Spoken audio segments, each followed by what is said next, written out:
Even though there's long been a global push to eradicate the crippling and sometimes fatal disease polio, it's still prevalent in 4 countries: India, Pakistan, Afghanistan and Nigeria. 2 American billionaires have committed $350 million between them to wipe out the disease once and for all. But they want Rotary to chip in a further $200 million. The foundation's fundraising stalled though, and so one Tasmanian adventurer is trying to help by embarking on a 3-month sea voyage in a 5.5 metre dinghy.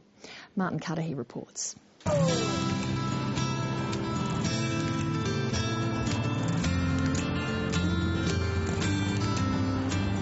Rob Pennicott runs a tourism business on Bruny Island off Tasmania's south coast. Isn't that absolutely awesome? But for all his success, his passion is for charity.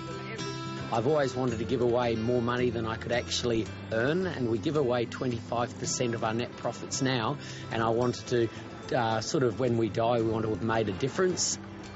And he has a plan to do that. He's setting out to circumnavigate Australia in a dinghy and hoping to raise tens of millions of dollars to combat one of the world's most debilitating diseases.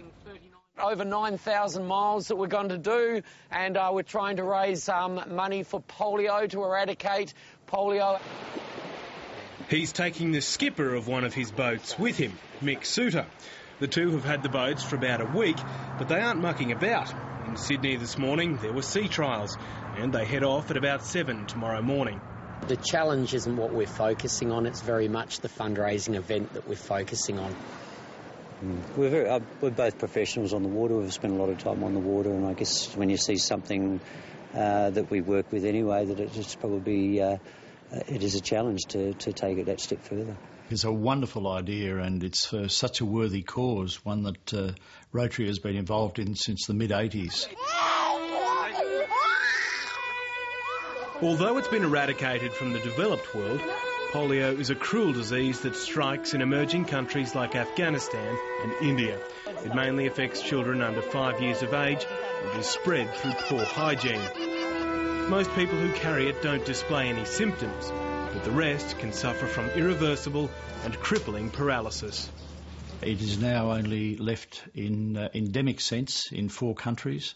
There's about 210 countries, I think, now clear of polio. There is no cure for polio, but an effective vaccine will virtually wipe out the disease. It's a cause that's been taken up by Microsoft founder Bill Gates and stock market doyen Warren Buffett. We can achieve the eradication of polio. They've committed more than $350 million to the cause, but their donation depends on another charity joining in. They want Rotary to raise $200 million in the next year. They've lost a bit of momentum and they're $39 million short, so we hope to be the catalyst to get over the line to stamp polio forever. Rob and Mick think they have a better than even chance of getting support. He just came up to me and he said, "Is it possible?" And I said, "Well, anything's possible if you want to give it a go." And he just said, "OK, let's do it." And I think the opportunity to make a difference is very rewarding anyway. It's a big ask to raise close to $40 million, so they're auctioning 2 seats at a time, and the winning bidders will spend about 300 kilometres on the water. So far, one punter is willing to pay $2,000 to go from Port Gregory to Geraldton, a distance of about 100 kilometres. And Rob Pennicott believes charity shouldn't be left to corporate sponsors and big business. It's a lot of money if you look at $39 million, but if you look at $4 million, $10, and we're just going to be asking people to donate $10. Individually, $10 isn't much, and it's just either a beer in a pub or half a lunch or something like that. After leaving tomorrow and heading north, the duo will be on the water for 3 months or so. That's a long time at sea.